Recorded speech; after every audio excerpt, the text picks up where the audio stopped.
I want to say that amongst all of the presentations, the best title for a presentation was The Imminent Threat of Invasive Phragmites to Northern Municipalities. And if you don't know what a phragmite is, it's something that you should look up. It's also a very fun word to say. The opening of the conference, as always, after the opening ceremonies, a number of politicians get up to speak. We had the leader of the NDP speak. We had Stephen Blaise, a Liberal MPP, speak. We had Mike Schreiner, leader of the Green Party, speak.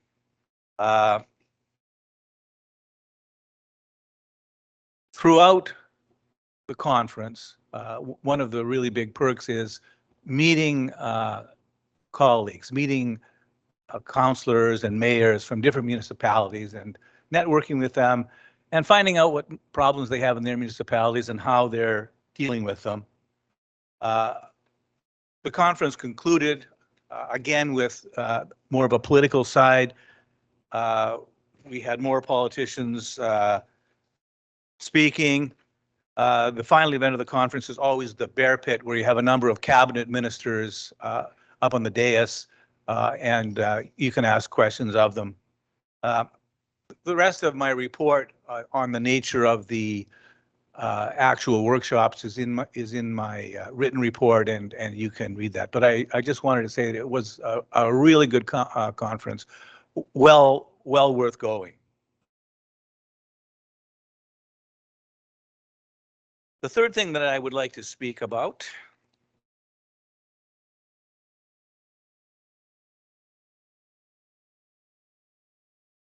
is community living.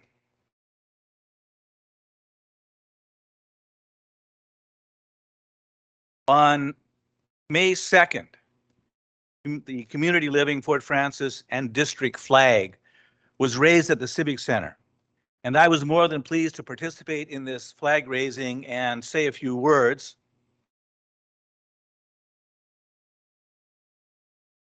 There are too many pages here. There was an excellent turnout for the flag raising. Usually when we raise various organization flags, we just get a few people from the organization, but there was a whole contingent of people from community living, so it really was wonderful. They had clients, board members, the CEO, and the board chair.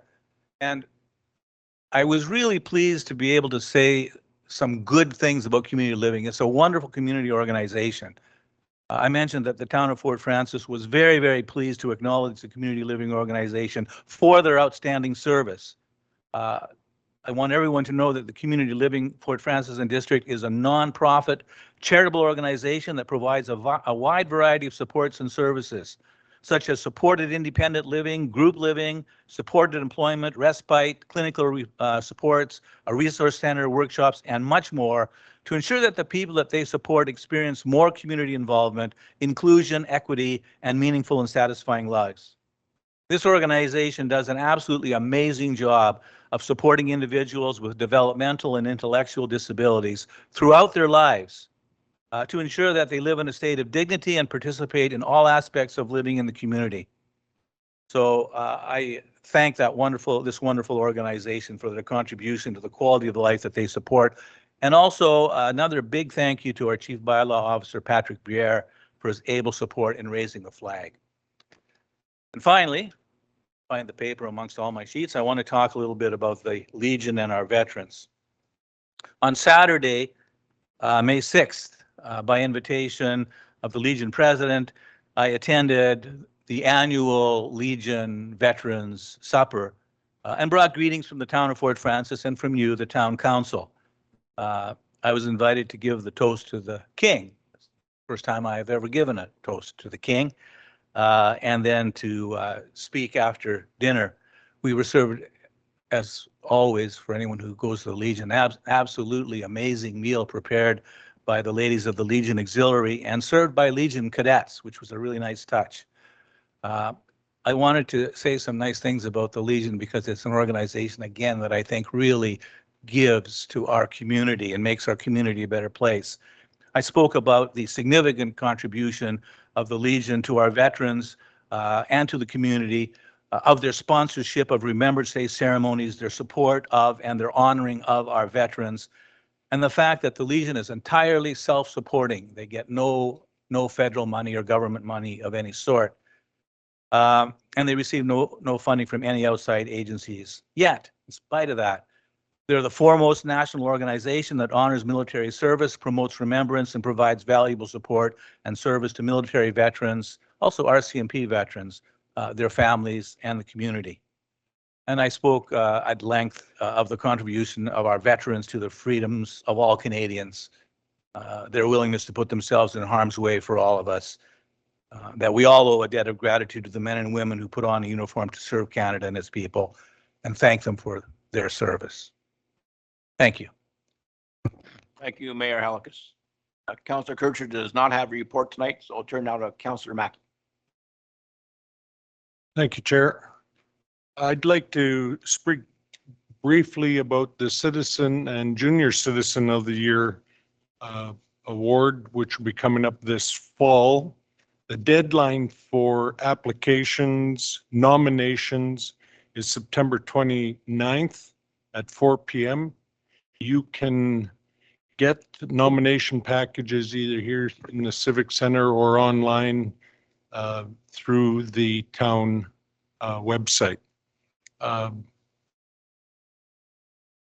kickoff started approximately a month ago, so there's not many times when we look for hard decisions, but this would be one where we get more applications, nominations, which makes our decision for the nomination more difficult. So putting it out to the town, let's get nominations out there for people. If you know anybody that you think is doing a great job volunteer-wise in the community, put their name forward and make our job tougher. Thank you.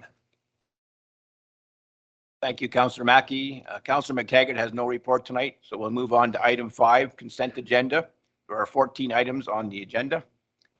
Beginning with item 5.2, FFHS Chem-Free Grad, request for donations. The recommendation reads that council approval of report AR-23-0236 agree with the recommendation of administration to provide a branded swag bag of prizes along with a gift certificate for a 1-month membership to the Memorial Sports Centre.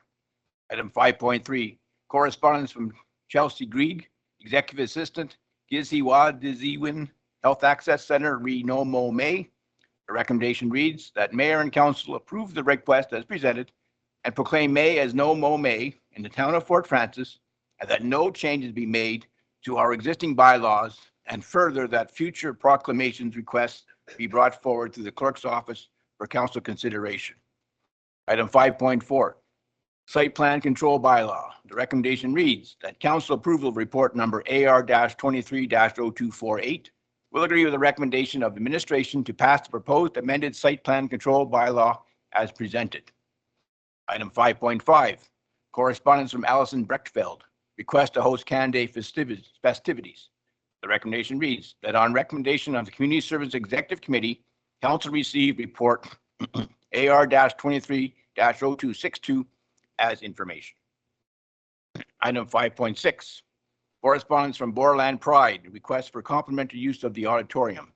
The recommendation reads that the council of the town of Fort Frances agree with the recommendation of administration and approve report AR-23-0263, which provides details on a donation request from Borderland Pride to cover the rental cost of the auditorium and stage at Memorial Sports Centre for their upcoming performance, and that council cover the requested donation amount using funds in the council public relations budget line. Item 5.7, RFP number 23-CS-01, Recreation Master Plan.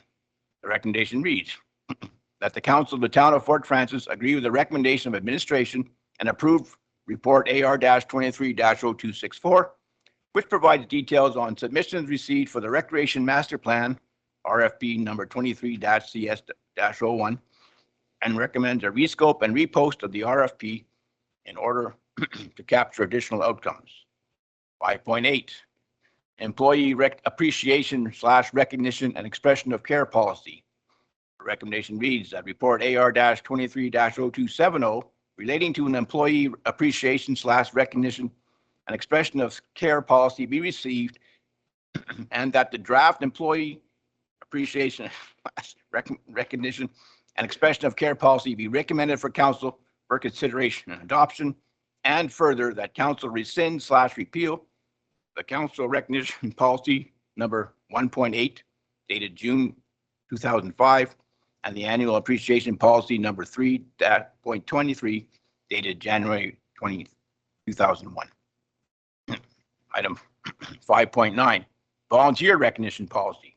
The recommendation reads that report AR-23-0271 relating to a proposed volunteer recognition policy be received, and that the draft volunteer recognition policy be recommended to council for consideration and adoption. Item 5.10, award of RFP 2023-OF-05, design build of replacement play structures at Legion Park. The recommendation reads that approval of report AR-23-0255 will agree to the recommendation of administration to award the design build of the play equipment to New World Park Solutions. Item 5.11, renewal of enterprise annual lease. The recommendation reads that council approval of report AR-23-0256 agree with the recommendation of administration to enter into an annual lease with Enterprise Car Rental for terminal space at the Fort Frances Airport, and that mayor and clerk be authorized to execute the agreement on behalf of the corporation. Item 5.12, online tender and proposal system, use of bids and tenders website. Recommendation reads that council approval of report AR-23-0259 will agree with the recommendation to enter into an agreement with GHD Digital to utilize the website of bids and tenders using the vendor pay model to digitize our processes for requests for tenders and requests for proposals. There is no cost for the vendor pay model. And that it is also recommended to select the single sign-on option for users at a cost of $1,000 per year, and further that mayor and clerk be authorized to enter into the agreement on behalf of the corporation. Item 5.13, detailed design for reconstruction of 3rd Street West, Highway 1171, 2023-24 Connecting Link Program. The recommendation reads that council approves report AR-23-0238 and passes a resolution to award the detailed design for reconstruction of 3rd Street West, Highway 1171, from Central Avenue westerly to York Avenue to Hatch Limited, and that mayor and council be authorized to sign on behalf of the town of Fort Frances to enter into a funding contribution agreement with the Ministry of Transportation Ontario when the appropriate documents become available. Item 5.14, funding agreement, Canada Summer Jobs 2023. The recommendation reads that council approve report AR-23-0254 to accept the funding award through the 2023 Canada Summer Jobs Program, and that a bylaw be brought forward to a future meeting of council to authorize the funding agreement. And item 5.15, the February 2023 and the March 2023 drinking water system monthly reports. The recommendation reads that approval of this report agree with the recommendation of administration that the February 2023 and March 2023 water system monthly summary reports be accepted by council prior to being made available to the general public. Would anyone on council wish to pull any of these items? Councillor Mackey? If I could pull 5.10. Thank you. Councillor McTaggart? Thank you, Chair. 5.3, 5.6, and 5.7. Okay. Anyone else wish to pull any items? Seeing none, let's begin then with Councillor Mackey with item 5.10. Yes, my question is in regards to the fundraising of the splash park, then where are we with the Farm Boy pledge? Mr. Rob, as our CAO, can answer that. Thank you. Through the chair. To date, we've received $25,000, which the group has advertised on our social media page from Farm Boy. Recently, we've been reaching out trying to get a feel for when we'd be anticipating the remainder of the funds. And so far, we have not had any response back from Farm Boy on that. Follow-up question. Thank you, Councillor Mackey. Councillor McTaggart, maybe would like to cover 5.3. Yeah, thank you, Chair. It's in regards to the no mow May, and I just a little clarity on the matter. What the intent of this is that people not mow their lawn and give bees the chance to pollinate during the month. I've had people ask me, can I cut my grass? And yes, you can if you choose to, but we're encouraging through this motion to not cut your grass in the month of May. Just for clarity. Thank you, Councillor McTaggart. You want to talk to about 5.6 now? Yeah, thank you. 5.6 is in regards to the complimentary use of the auditorium, and the town is by way of the splash pad is the benefactor from this particular motion, in that Borderland Pride will donate proceeds from their event to the splash park, which is very, very generous. I struggle to understand if there's some kind of policy in the matter in deciding how this the cost is covered.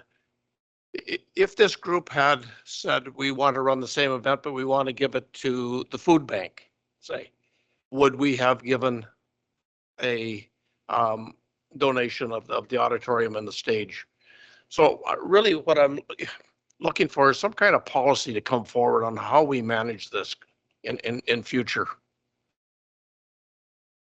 Thank you, Councillor McTaggart. Mr. Robb, any comment on that? Sure, thanks, through the chair. I mean, council has a public relations budget line for doing things like this, or, you know, donating to other events around town and around the community as they see fit. And of course, within their budget allowance. So really, we could definitely look at putting a policy together, but ultimately it's up to council if they feel that they want to contribute as a group to the matter, whether it's the food bank or the splash park or Fun in the Sun or whatever. They can do so. Follow up, Councillor McTaggart. Follow up. I was thinking that, oh, sorry, our treasurer, Ms. Galusha. So there is a policy. It's called grants and memberships and grants. So there is a grant section. Basically, it says in evaluating any requests for grant and donations at any level, the following criteria will be applied. Is there a demonstrable or potential social, economic, or other benefit to the town of Fort Frances, its citizens and taxpayers? Is it in keeping with any stated goals and objectives that have been set or endorsed by town council? Is it the request in any significant degree a duplication of efforts or services provided by another organization? And does the organization submitting the request have a track record of providing value to the community for funding received? Thank you for that, Madam Treasurer.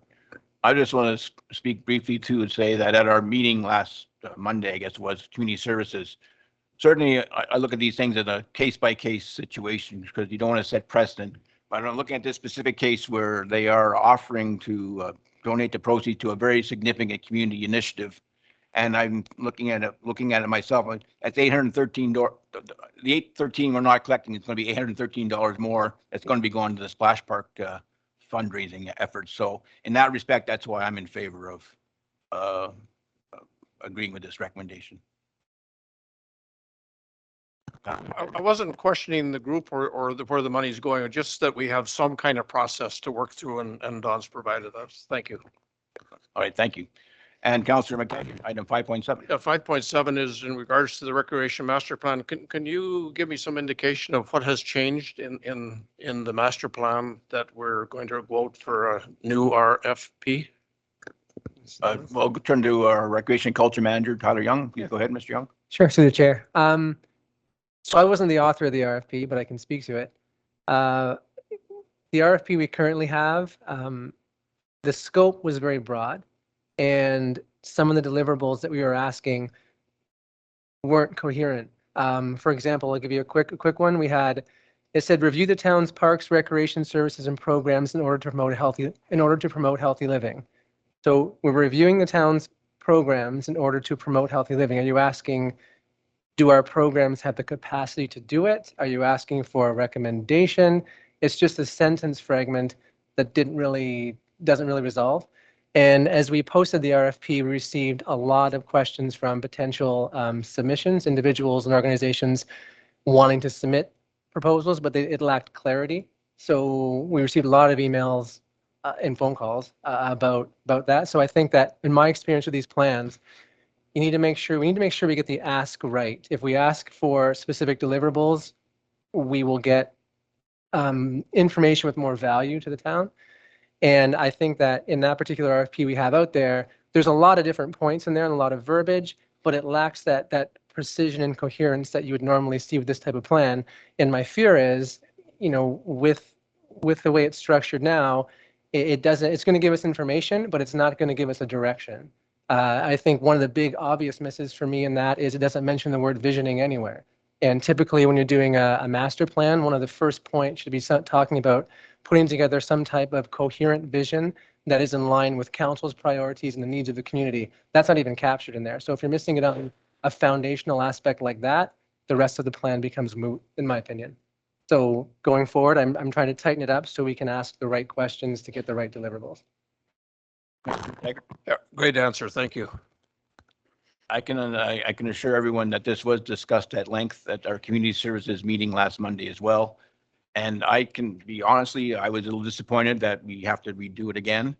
I was sort of sorry that it didn't get caught the first time, but in discussing it more, this is something we have to get right. Recreation is a very important part of our community.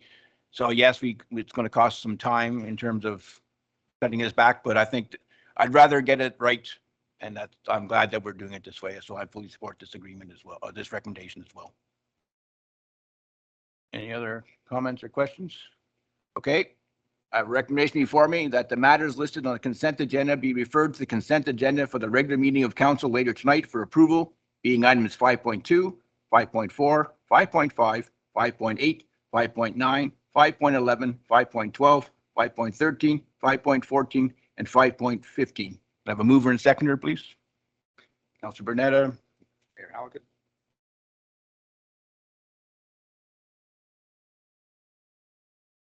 All in favor? Even that carried. Thank you. Signature.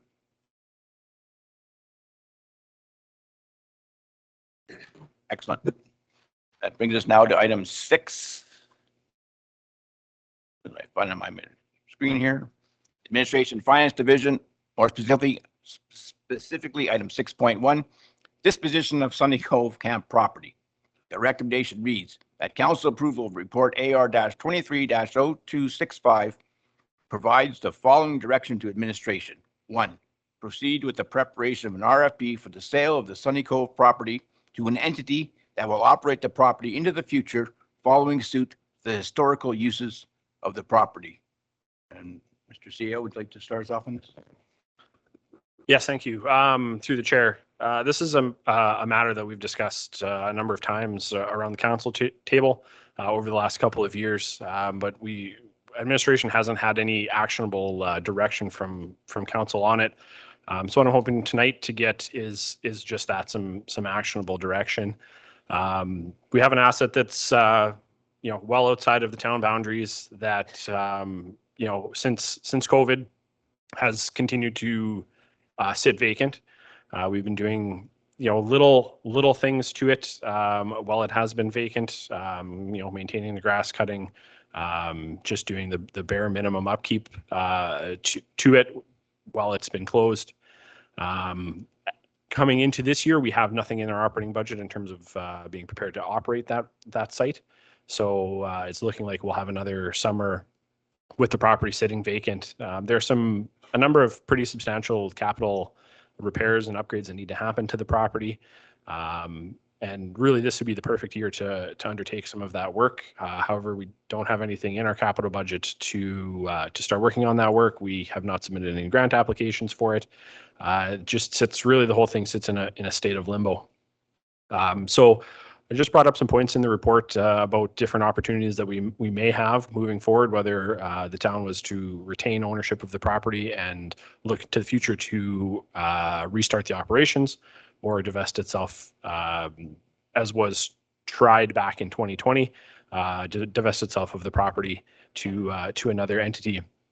I've been reached out by a couple of entities that are interested in the property and have just asked, what's going on with it. Those entities would be more than willing to continue to operate it as a camp for youth, and continue to operate it in the way that it has historically been operated. So I think there's definitely an opportunity out there for another entity to step in and take over ownership of the property. That was kind of the underlying theme when talking to them, is that they would want to have ownership of it. If they're going to do the investment on the capital side of things, they want to have something to show for all of their money and work, which is totally understandable. So with that, like I said, I'm really looking from council for a decision. Are we going to divest the property as we had originally discussed back in 2020, or are we going to retain it? In which case, we need to start applying for grants and start doing some work up there. Thank you, Mr. Robb. Councillor Bernetta. Well, I think I've made myself quite clear whenever we've discussed this in the past, and the most recent opportunity we've had to discuss this was at April 10th in an in-camera session. It's my opinion that we have neglected this property since we received it, and now that we've let it fall in disrepair, I don't believe we should be just divesting ourselves of it. In 2020, we did look for another organization to operate the facility. At that point, we weren't discussing selling it either. So to see a recommendation on the agenda that we would discuss selling it was quite upsetting and disturbing to me, because I felt that in the meeting on April 10th, we did give direction to the previous CAO that we thought there were other avenues that had not yet been examined, including applying for funding. And I believe that we should at least exhaust all opportunities before we discuss selling the property. Thank you. Mayor Halakas. Yeah, just a couple of questions for the CAO. I'm very concerned. I was very concerned with our budget in the last budget process, both operating and capital. And I'm even more concerned for the next upcoming budget, particularly our reserves. So I guess my first question is, I know that a lot of work has to be done on Sunny Cove before it could be used for anything. CAO Robb, can you give us like an estimate, a ballpark estimate of how much would have to be invested in the property to like make it workable? Robb. Certainly through the chair. There's a lot of work to happen up there. Front and center for me is Russell Hall. It does have some pretty substantial structural issues going on with it. In talking to some people in the field of logged buildings, they believe that it's repairable. However, the repairs would be extremely costly. And it is very much on the cusp of being too far gone to be repairable. So to bring it up to kind of a level of safety where I would feel comfortable having patrons in the building, you're looking at basically lifting the building up, putting a new foundation underneath of it, taking the bottom two courses of logs off, replacing them with new, windows, doors, egress, ramps, etc.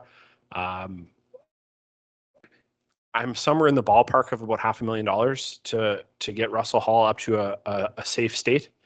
That's really just the starting of it all. Beyond that, we have a number of cabins that need windows, doors, siding, roofs, entry stairs, walkway repairs, et cetera, et cetera. The list goes on and on. But really, it's Russell Hall that's the most important. That's step one. Because as of right now, I would not be comfortable opening Russell Hall up to the general public. Follow up if I might. Go ahead, Mayor Halkus. Yeah, I've been on council for a number of terms, and this state of repair of Sunny Cove has come up many times. But also, when the town first took it over, when Kiwanis decided they could no longer afford to run it or keep it in repair, which is why they turned it over to the town. When the town started running it, we were losing money every year in terms of operations. So it's not just a matter, I think, of capital, but it's also a matter of how much are we prepared to lose every year in operating it. And again, I'd like to go back to CAO Rob just to get an estimate of, the losses we were incurring year after year in operating it.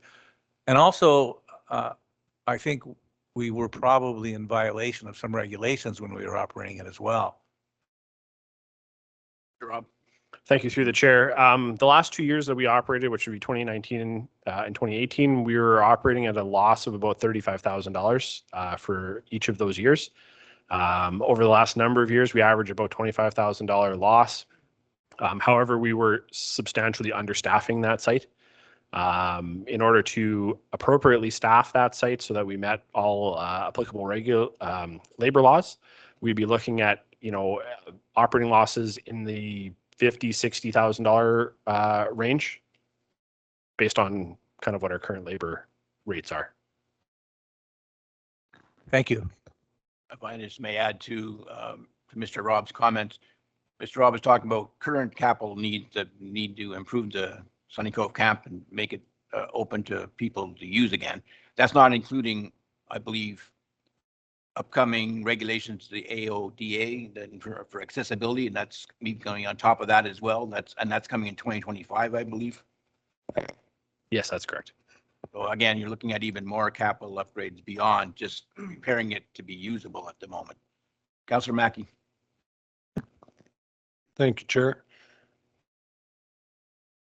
No, I don't want to see it sold. I don't want to see us have to spend millions of dollars to get it up and running either.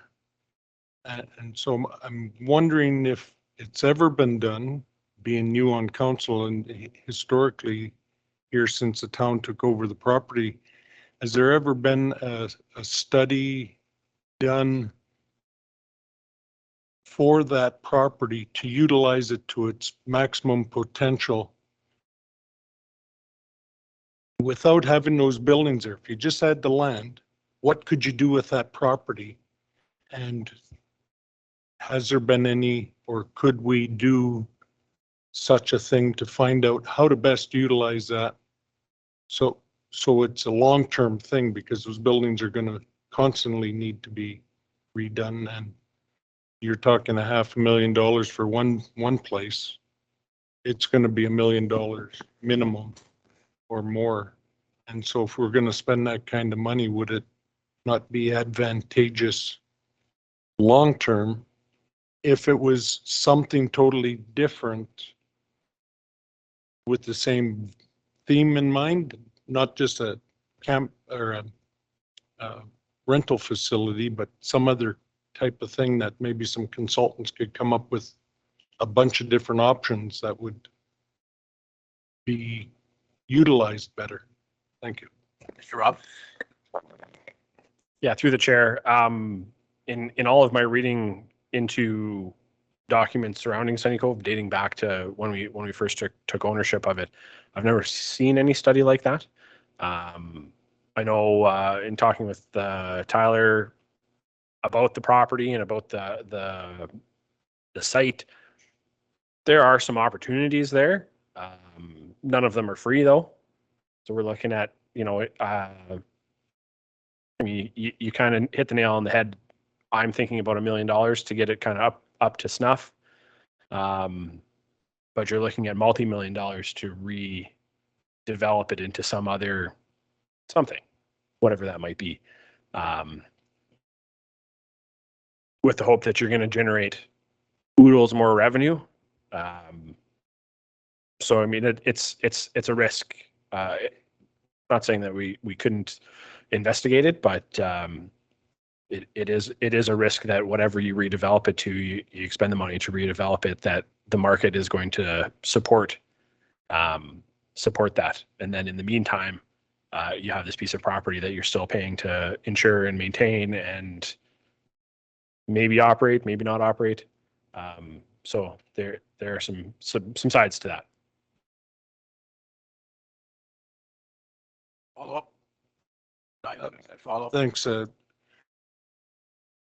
I guess I'm thinking that would it not be in our best interest to at least see what all those options are versus making a decision tonight that's going to affect that property and the citizens of this town utilizing that property. Just thinking that it would make sense if we might not be able to do anything this year on the property, but at least we're thinking and trying to come up with some solutions that we as a group can make a decision on that might be more palatable to the community. Thank you.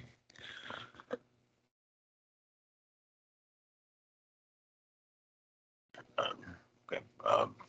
Councillor McTaggart, you're next, then Councillor Kurt. Thank you, Chair. We have talked about this in the past and we did give direction. My concern is that once we dispose of this property, it's gone. We've lost it. And I think it's a real jewel. Yes, it's going to cost some money to upgrade it, and we will lose money probably at running it. But we do that with a number of other facilities that we have in the town. So I don't think that this is unique to that particular property. I would like to see us go and talk to MP Pulowski and MPP Rickford to see what they can do for us. Have to take them out and tour them through the facility. I think it's really worthwhile for them to set eyes on it and see what we have and what we could possibly do with it. I'm not in favor of disposing of it at this point. Councillor Kurt. Thank you, Chair. I also think we shouldn't look at selling the property, at least until the point issue is resolved. So I think for tonight, we should just table this and not do anything with it. Following up on what Councillor Mackey was saying, I think it's much better to take a global approach, get information, what could be done with the property, what could be done with the existing buildings, what could be done demolishing the buildings and starting with something else. It's important to have good information, not just sitting around the table talking, actual ideas that could be used for the property, particularly if for some reason the town ends up not owning the point, then that would be the only access to Rainy Lake directly. So I think for sure this is premature, and I'm sort of surprised to see it on the agenda tonight.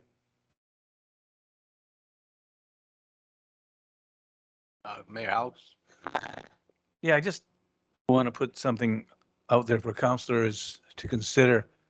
I mean, we've discussed it a lot. I for one don't want to see the property sold either. I went there as a child, like many in town. It has wonderful memories, but the town has only owned it for a short portion of its history. And I think back, I was on council when Kiwanis came to us. Kiwanis came to us because they could no longer afford to run it. They were operating at a loss, so they hoped that the town could afford to run it. And as it turns out, we really couldn't. Councilor McTaggart makes a good point. The town is in the business of providing services, and many of our services obviously are subsidized by tax dollars. But the point is how many services can we continue to subsidize, and how many more can we take on? We have a number of services in town that require attention. And do we have enough money to attend to all of these? And so then it becomes down to a priority. Where are you going to get the most bang for your buck? I mean, right now, and I'm not saying that if we explore other options, perhaps other options will appear. But right now, the people using Sunny Cove are not a large segment of our population. We're expending significant dollars operating that, but we are not servicing a large portion of our population. So you have to ask yourself, could we do more for others if the money was spent elsewhere? I'm just putting that out there. And then the other thing I want council to consider is, suppose when Kiwanis was having difficulty funding it, suppose they hadn't come to us, but suppose they went to a nonprofit and they could find a nonprofit who would have purchased it from them on the condition that it continue with its historic use and be used for youth. And I think that's what CAO Rob is suggesting in his report. He's not suggesting that we sell it and get a lot of money for it. He's suggesting we find a buyer that would agree to continue with the historical use of it so that it is still used for youth. In which case, the town gets rid of an expensive proposition, but still gets service to the community out of it. So that's an option to consider, assuming that such a buyer could be found. I did not grow up in Fort Francis. I don't have a real nostalgic tie to Sunny Cove Camp. I appreciate everybody who does. It is a beautiful spot. I've been there many times. My biggest concern, I think, is that it's 10 miles outside of town. And I worry about it being accessible to all of our residents. When my wife was a youngster, summer times, she got on her bike, headed to the point, spent the whole day there, got home for supper. You can't do that at Sunny Cove, I don't believe, not in that manner anyway. So that's my biggest concern. And then I see a sign outside that says Save Sunny Cove. And to Andrew's point, if we find the right entity to take over this and be able to use it as it's historically has been used in the past, but we are saving Sunny Cove. Because I'm not sure we as a town, as a community, can afford to operate and maintain it any further. That's my thought. So we're trying to save Sunny Cove and its historical use by selling it to an entity that agrees to do so in the future. Councillor Kirkland. Thank you, Chair. Anyone that would want to, or if with the RFP, to continue to operate Sunny Cove in his historical manner would face the same cost and consequences that the town would, essentially, in terms of running the business aspect of it. So I think it's a little disingenuous to think that someone else could operate it cheaper, or they wouldn't have to put in the resources that we're discussing tonight that the town would.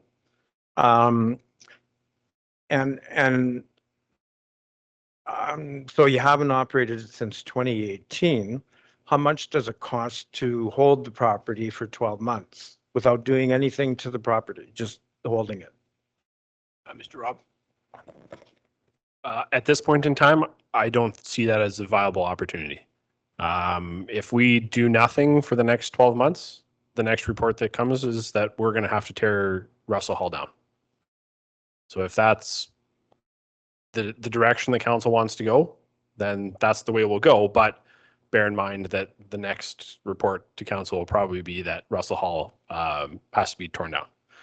So we do have money in our operating budget for insurance and minimal yard maintenance, likely not enough for yard maintenance for the summer. So we'd be looking to bolster that with probably our Parks and Cemeteries crew, which is already budgeted for in the operating budget.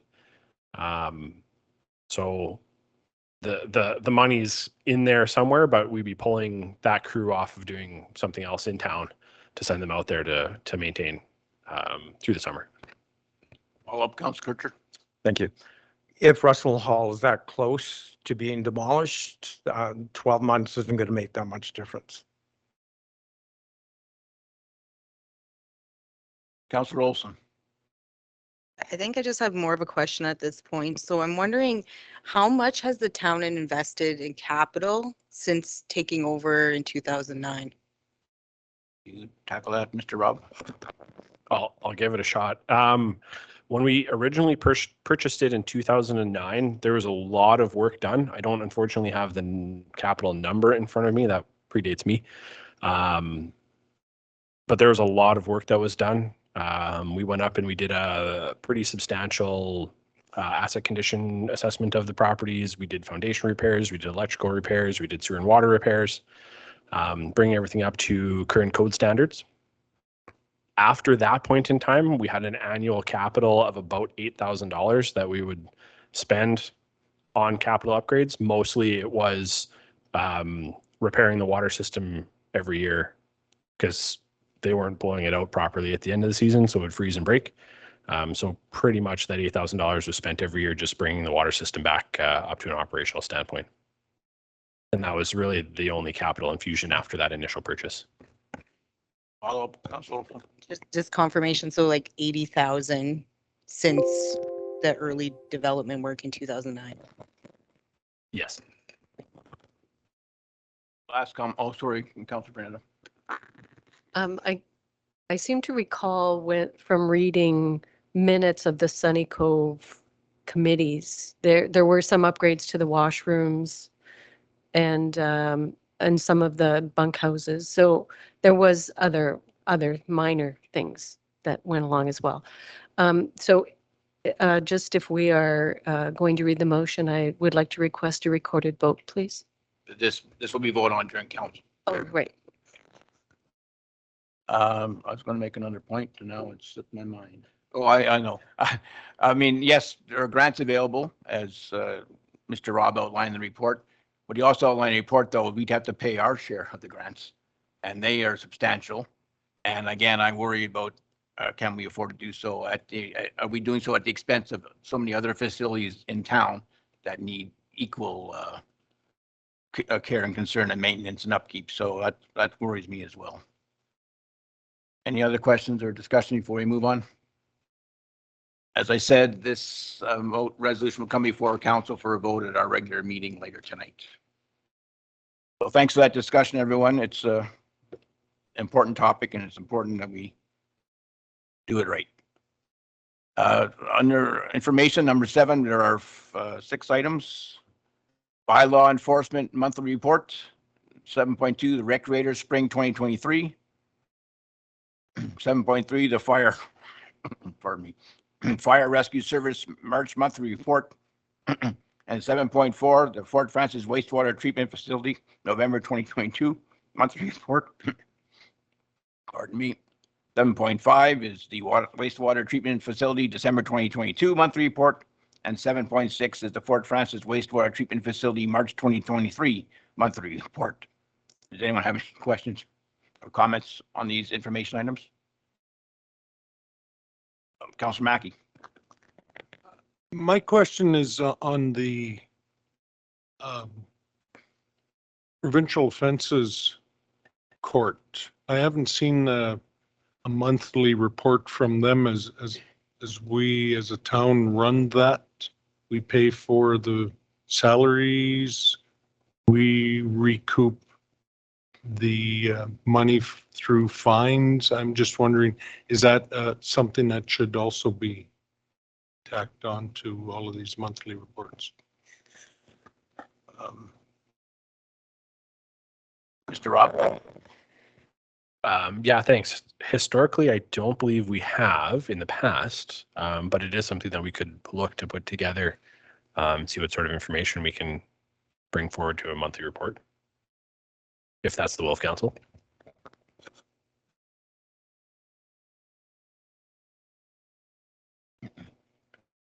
Okay, With that, we'll come to item 8, adjournment. The recommendation is that this meeting of the Committee of the Whole Council of the Town of Fort Frances be now closed at 6:25 p.m. I need a mover and seconder, please.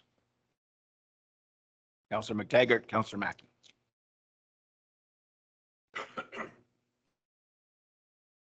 All in favor? All that carried. Thank you, everybody. The regular meeting of council will begin shortly, which will be chaired by Mayor Halkus.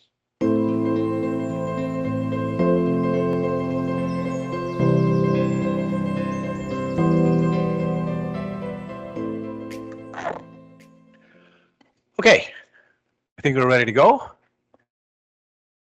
Once again, before we begin, I love seeing a full bench of staff over there, shining faces, very, very good-looking staff. So with that, I'll call this regular council meeting of the town of Fort Frances to order, it being session number 22. And we'll begin with a territorial acknowledgement. We respect and truly acknowledge that we are on Treaty 3 territory, traditional land of the Anishinaabe people. We also recognize our local Métis Nation that shares the spiritual history of this land. Would you please join me in a moment of meditation?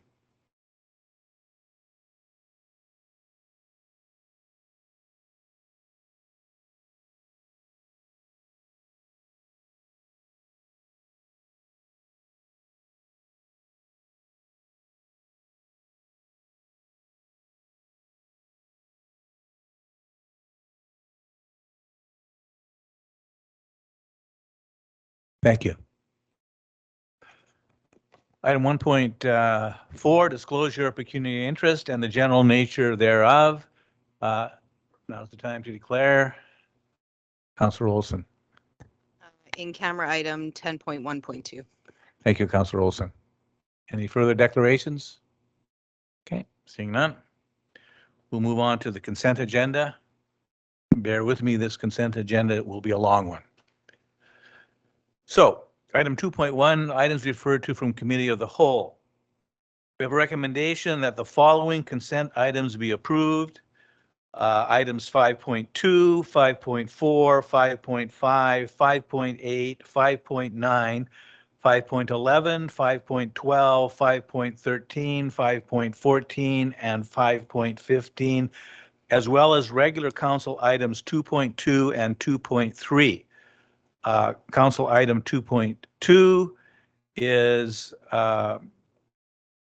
Borderland Pride, and the recommendation is that council receive the communication from Borderland Pride and that council proclaim June as Pride Month and that the flag raising be coordinated with the mayor's office. And along with that is a resolution, which I will read. Whereas Pride events across Canada and the United States and around the world promote diversity, equity, and inclusion and take a positive stance against discrimination, hatred, and violence towards 2S LGBTQIA+ people, bracket, that stands for two-spirited, lesbian, gay, bisexual, trans, queer / questioning, intersex, and asexual people. And whereas symbols, messages, and public leadership in support of Pride are necessary to show a community's sense of welcome and belonging for 2S LGBTQIA+ individuals and families, and its care for 2S LGBTQIA+ identifying youth. And whereas acknowledging and participating in Pride underscores and affirms our respect for the dignity, equality, and visibility of 2S LGBTQIA+ people and families, and whereas the diversity of sexual orientation, gender identity, and gender expression represents a positive contribution to society and is a matter for our community to take pride, show its support, and celebrate. And whereas 2S LGBTQIA+ people, and especially trans and gender diverse people, continue to be targeted with hatred, prejudice, and violence. And whereas Pride has been observed and celebrated in our region, has become an important community building activity. And whereas the values of diversity and inclusion should be shared in common by all people. And whereas the month of June is internationally recognized as Pride Month, therefore be it resolved that 1, Council hereby proclaims the month of June 2023 to be Pride Month in the town of Fort Francis. 2, the town of Fort Francis will publicly raise or display a pride flag in a prominent location in celebration of Pride. 3, council encourages all citizens to reflect and work together on equality, acceptance, and inclusion for all people throughout the year. And 4, a copy of this resolution shall be sent to Borderland Pride and shared with the community.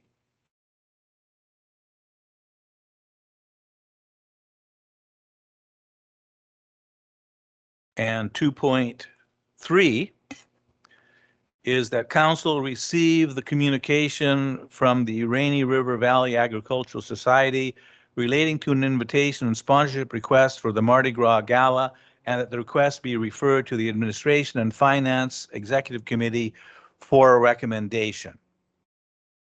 Councilor Ian. Thank you, Mayor Halkus. And regarding 2.3, I'm definitely in favor of looking at providing a donation to this group. I think it's important that we support district initiatives well we can and when we can.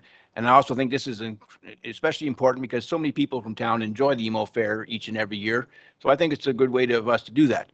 What I'm worried about is that it's coming up this coming Saturday. So to refer to the A&F Executive Committee, I think is too late. So I think we'd have to make a decision tonight, if it's not too late from the organized point of view, to make some kind of donation right tonight, because I don't think we can defer to A&F because the timelines. Thank you. Okay, hold that thought, because I didn't get a mover and seconder, but you're already on record. So I need a mover and seconder. Councilor Bernetta, Councilor Mackey.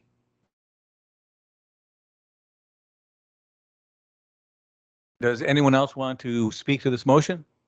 Councilor Bernetta.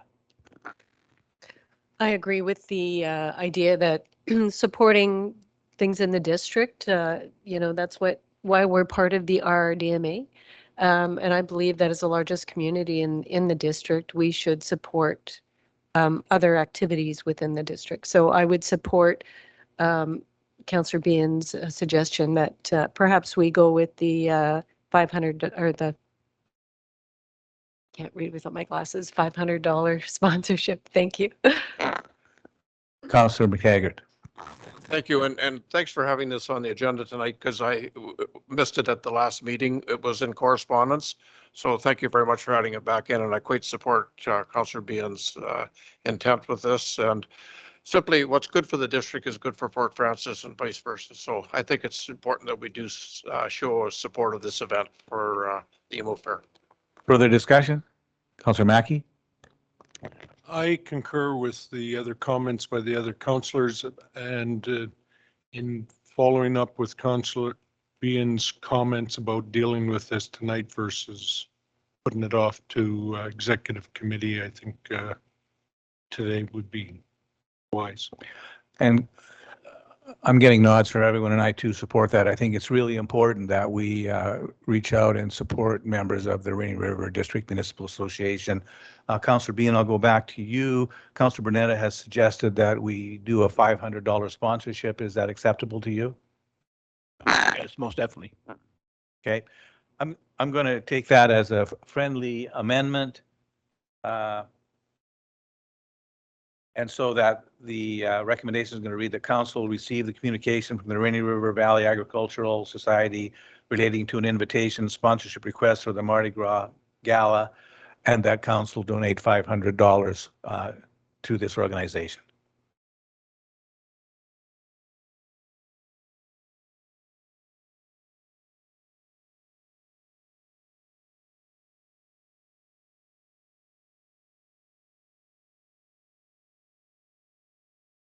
Calling the question, all in favor? And nobody's opposed, so that's carried unanimously.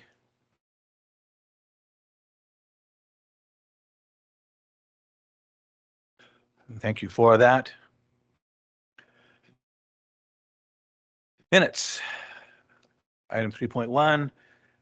The recommendation that the minutes of the council meeting session 20 dated April 24th, 2023, having been typed and distributed, be approved. Mover and seconder, Councillor Behan, Councillor Olson. Any discussion? All in favor? That's carried. Thank you.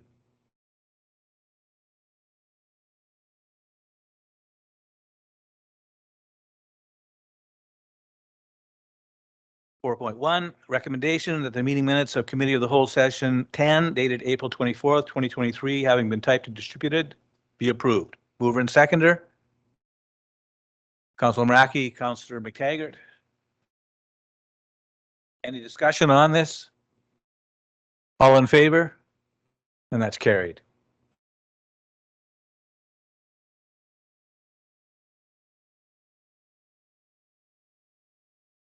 Okay, resolutions from tonight's Committee of the Whole meeting. Your worship. Just Councilor a Burnett? Reminder, I would like to have a recorded vote. Yeah, I remembered, and we'll definitely do that. So let's go right to that. That council approval of report AR-23-0265 provides the following direction to administration. One, proceed with the preparation of an RFP for the sale of Sunny Cove property to an entity that will operate the property into the future, following suit with historical uses of the property. I need a mover and seconder to get that on the table. Councilor Bien. Councilor Olson.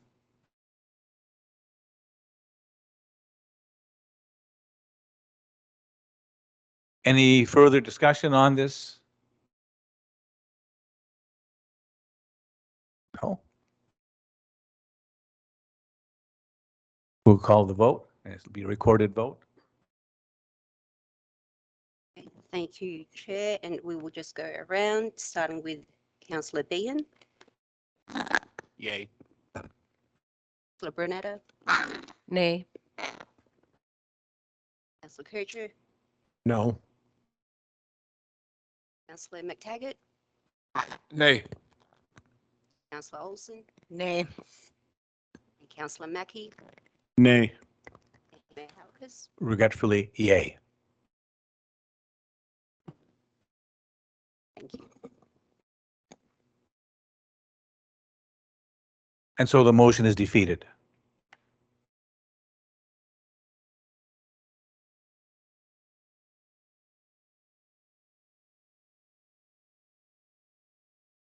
Okay, we have a recommendation that mayor and council approve the request as presented and proclaim May as No Mow May in the town of Fort Francis, and that no changes be made to our existing bylaws, and further that future proclamation requests be brought forward through the clerk's office for council consideration. Mover and seconder, Councilor McTaggart, Councilor Bernetta. Any discussion on this? Seeing none, all in favor? Carried.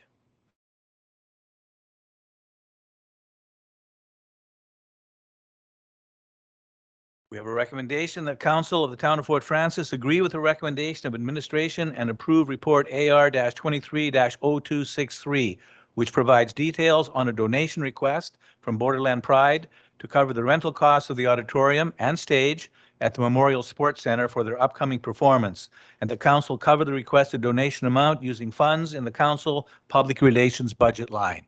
Mover and seconder? Councilor Bien. Councilor Bernetta. Any discussion? All in favor? Carried. No opposed. I have a recommendation that council of the town of Fort Francis agree with the recommendation of administration and approve report AR-23-0264, which provides details on submissions received for the recreation master plan.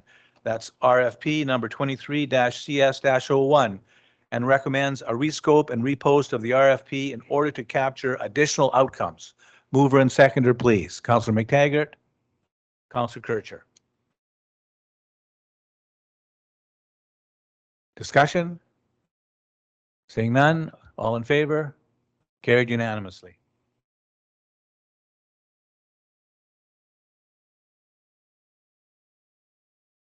Okay, the final one from Committee of the Whole, recommendation that approval report AR-23-0255 will agree with the recommendation of the administration to award the design build the design build of play equipment to New World Park Solutions. Mover and seconder, please. Councillor Bien, Councillor Mackey. Any discussion? Seeing none, all in favor? And that is carried unanimously. Moving on to bylaws.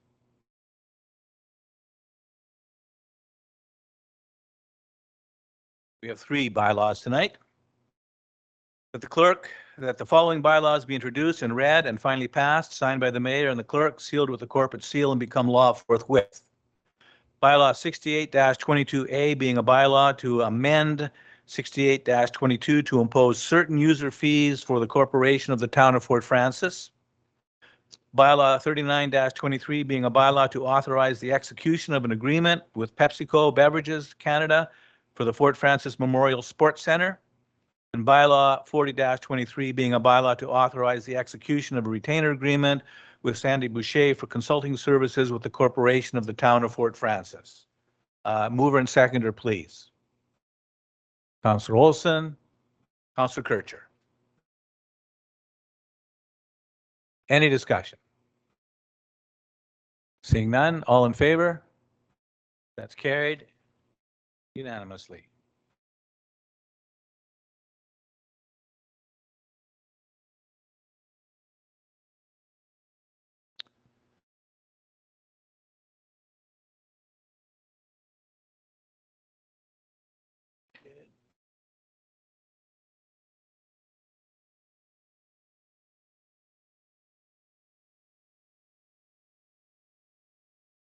Maybe I got it. Nope, you got caught up in the other one. My bad. So going to item 7, new item 7.1.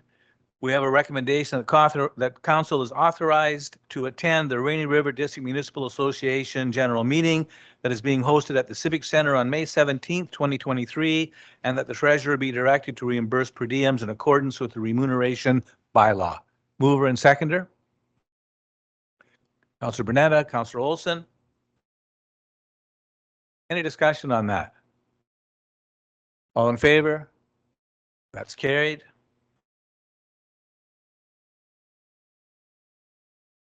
And that brings us to Councillor Olson's motion. I should really get Councillor Olson to read her own motion. I think I'll take a drink.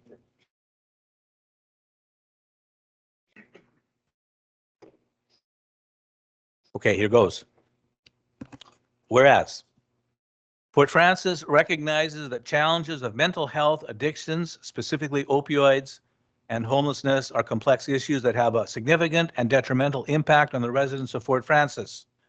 Whereas addressing and responding to these issues has placed extreme stress on all levels of municipal and non-municipal programs and services, including various not-for-profit organizations and provincially funded health services within Fort Frances and surrounding communities.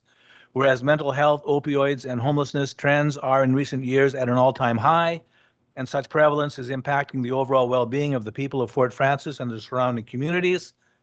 Whereas Fort Frances Council acknowledges that approaches to addressing and responding must include diverse and inclusive approaches to these issues and should not be viewed as a single solution response.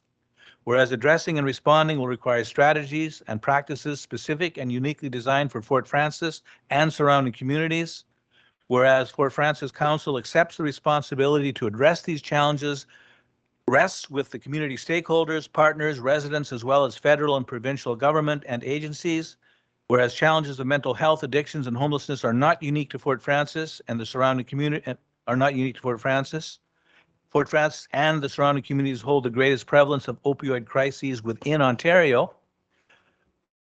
Whereas Fort Frances Council recognizes that municipal emergencies in Ontario are declared by head of council as per process detailed in the Emergency Management and Civil Protections Act, and whereas Fort Frances Council acknowledges that a declaration of emergency does not immediately result in the municipality receiving any additional funds or resources from a senior level of government. Now, therefore, be it resolved that Council of the Town of Fort Frances directs staff to send a letter to all municipalities in Ontario surrounding First Nations, MPs, and MPPs, requesting letters of support, advocating for additional resources to combat the opioid crisis. And further, that these letters be forwarded to Rural Ontario Municipal Association, ROMA, Northwestern Ontario Municipal Association, NOMA, the Association of Municipalities of Ontario, AMO, and the federal and provincial government, advocating the need for additional resources and support towards current opioid crisis in Northwestern Ontario. And two, that we recommend and support the Northwestern Health Unit establish a North or Northwest regional coalition of public health relevant community agencies and others as appropriate in order to amplify regional concerns and investigate potential strategies and resources. Calling for a mover and seconder, Mandy. And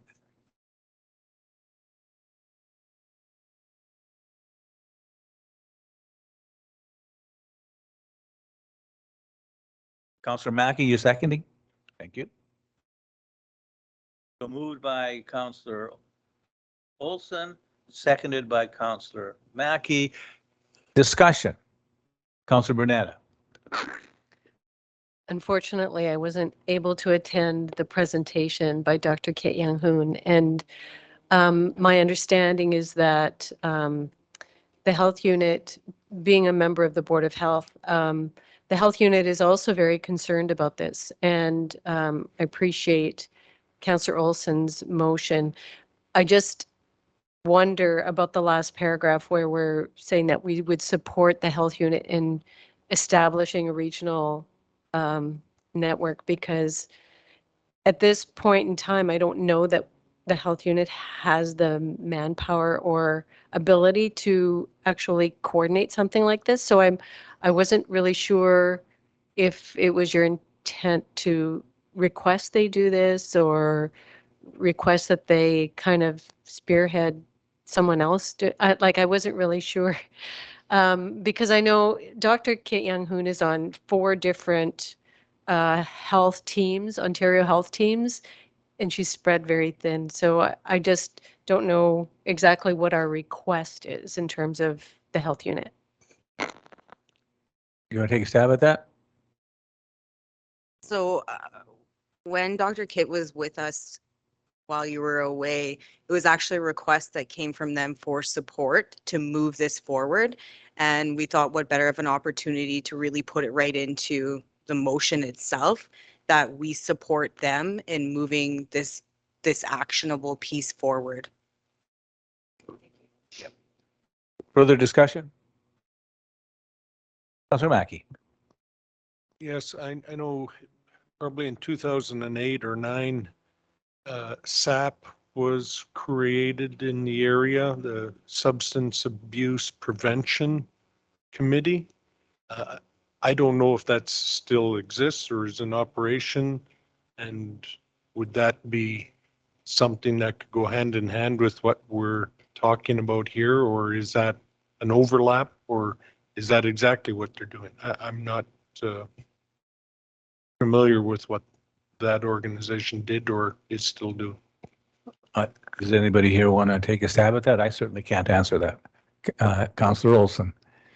So SAP actually is the Substance Abuse Prevention Committee.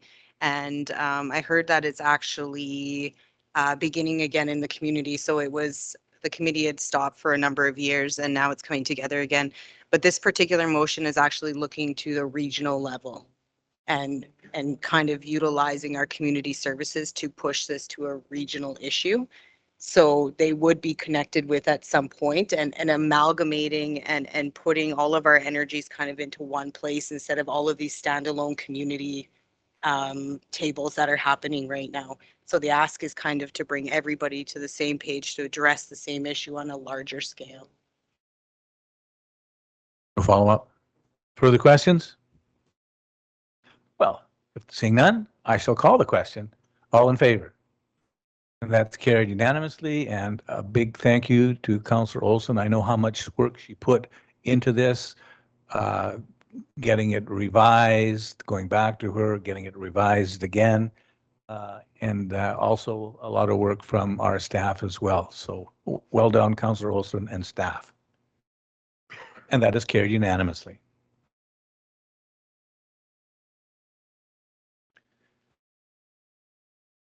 Which brings us to 7.3.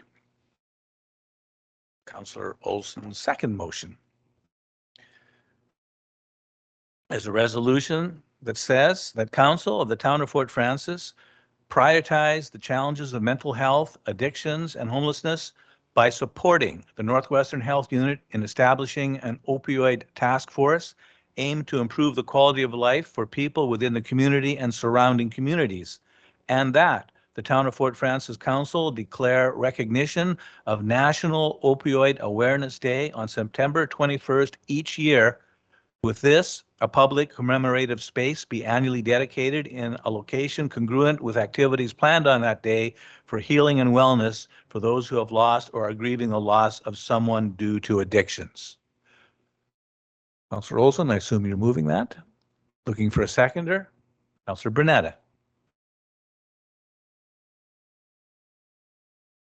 Any discussion on that motion? Seeing none, I will call that question. All in favor? And that is carried unanimously again. And again, thank you, Councillor Olson.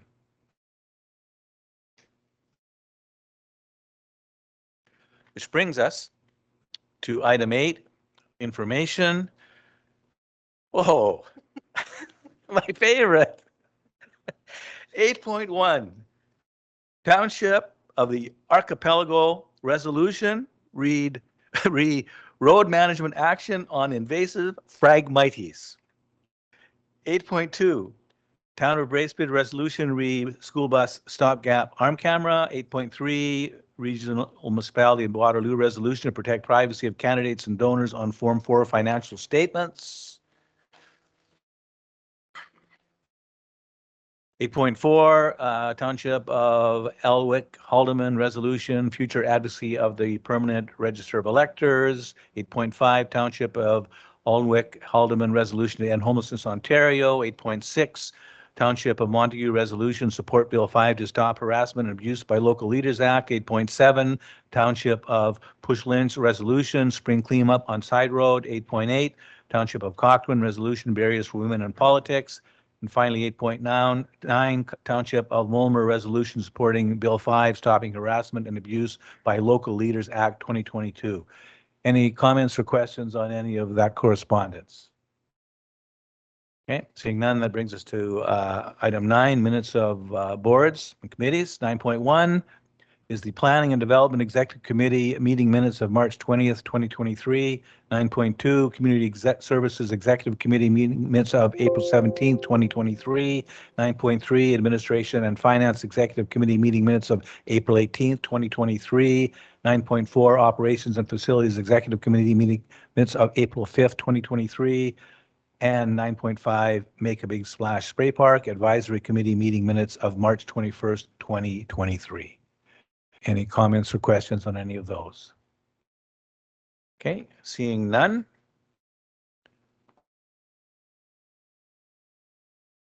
We have a recommendation that council now meet in camera in order to address a matter pertaining to 1, a staff matter, personal matters about an identifiable individual, including municipal or local board employees, and labor relations or employee negotiations.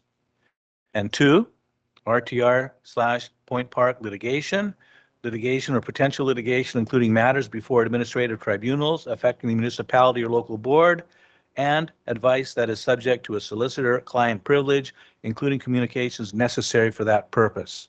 Mover and seconder to move in camera, please. Councillor Behan, Councillor Kircher. Any discussion? All in favor? It's carried. For those of you at home, then council will be moving in camera into a closed session, and we'll be, after that closed session, coming back here to report in public session.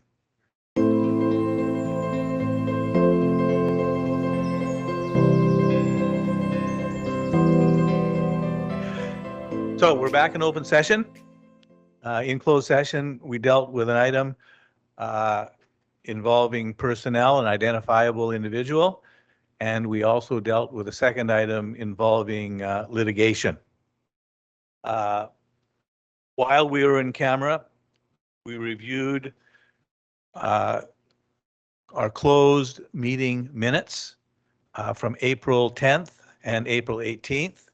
And I have a resolution in front of me that says that the closed regular council meeting minutes of April 10th, 2023 and April 18th, 2023, having been typed and distributed, be now approved. I need a mover and seconder for that. Councillor Behan, Councillor Brunetta. Any discussion on that? Following the question, all in favor?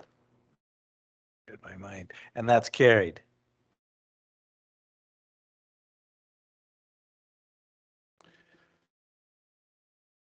Which brings us to the resolution that Councillor McTaggart has been waiting for. That this, we're getting a little too silly here. It's been a long meeting. That this meeting of the Council of the Town of Fort Frances be now closed. Mover and seconder, Councillor McTaggart and Councillor Mackey. That was very difficult, and you guys weren't making it any easier. Any discussion on that motion? Calling the question, all in favor? And that's carried. Thank you very much.